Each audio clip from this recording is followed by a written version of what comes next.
I live in Colfax. I'm a farmer and also a small business owner. I think the thing that I take a lot of pride in really is being able to help constituents, whether it be with the agencies or just problems with the government. Whenever I can help somebody, I find that very gratifying, and I'm glad I'm a legislator when I can help somebody like that with a real life problem, something that they struggle with and fight with. And when you're able to help solve that for them, that's a good day, and you remember those.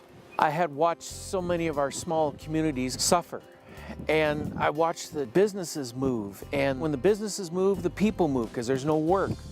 And I've continually watched the communities in Eastern Washington suffer, and that's really why I ran. I wanted to do something about it. I want to help them. We continually see businesses in this neck of the woods go to Idaho. Well, what do they have that we don't have? Well, we've got to take a serious look at that. I want to make Washington the place to locate that business. I want to keep people here. I want to keep jobs here so we have a vibrant rural economy. That's why I ran for the legislature. I hope that we can make some changes in our business climate so that businesses will want to come to Washington. We just can't have any more barriers. Barriers to trade hurt us. We've got to be able to move our crops and product to market. We have a lot of regulations coming down that may not necessarily help with production of ag, and every one of these things are a hindrance and a problem, and people think, oh, it's just a one little thing. Well, it's one little thing added to another, and pretty soon we just have a whole web of regulations that we have got to work through. Oftentimes as a farmer, I spend so much time in the office doing paperwork, and I want to be out on the ground. I want to be out farming, and it seems like we're going the wrong direction. Transportation issues are huge in this area, and it's because we've got to get our products to market. Every time you see a grain car running on a rail line, that's 3 semis we took off the road. So if you see a string of 10 cars, just 10, that's 30 semis that we took off the roads. In the barge traffic, the truck barge is very popular in our area, and so we need good roads to get to the port. But every barge that goes down the river, that is 100 trucks off the road, 100. And oftentimes we'll see 2 and 3, even 4 barges moving at once down the river. Think of it this way, that is 4,000 trucks off the road that if they had to go downriver to deliver that grain. Vitally important we be able to keep those roads in good condition and that we can get our products to market.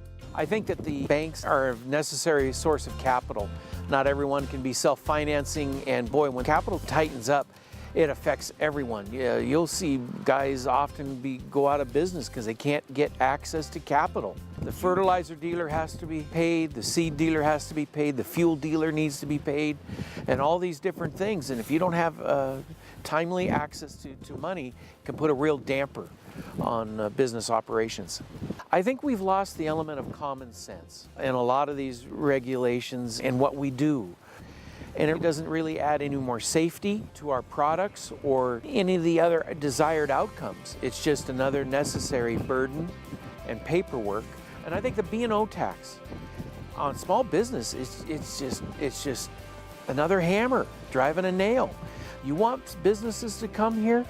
Boy, there better be a larger exemption for these and or another way of dealing with it, because it's just a tax on a way to generate revenue and not on profitability.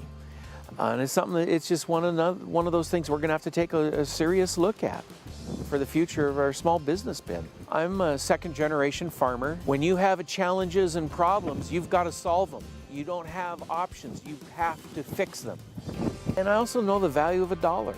When I hire people and I've worked for other people, I've signed both sides of a paycheck, and you view things differently. When you have to make payroll and you have to make these choices, you have to make sure that your employees get paid, not knowing whether you get paid or not.